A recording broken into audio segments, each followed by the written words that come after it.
BJD को Hinjili tension. BJD supremo नवीन पट्टनायक हिंजिलीर विधायक अछंती, किंतु जड़े महिला हिंजिली विधायक लेखाथिबा कला कार रे बुलिबा नै एबे टेंशन ने बीजेडी। संपृक्त महिला नारे थाना रे एतला दे गिरफ दाबी करछि दल। गत किछि दिन धरी संपृक्त महिला हिंजिली निर्वाचन मंडली रे गोटिए कला कार रे बुलिबा नै सबुठी एबे बेस चर्चा।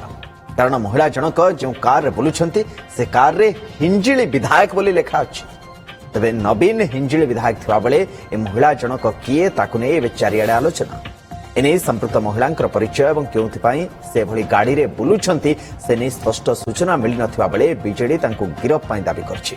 तबे एने पुलिस रो प्रतिक्रिया मिलि पार नै।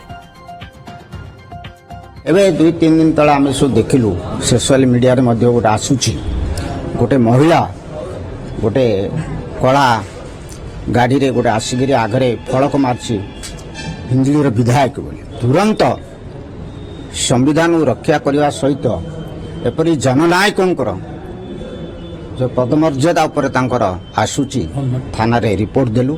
अति शीघ्र पुलिस विहित कार्यानुष्ठान कर से गाड़ी जबत करिवो। से गाड़ी मध्ये के चलाउची से ड्राइवर मध्ये जबत हेबार आवश्यकता अछि, गिरफ हेबार आवश्यकता अछि, से महिला मध्ये गिरफ हेबार आवश्यकता अछि।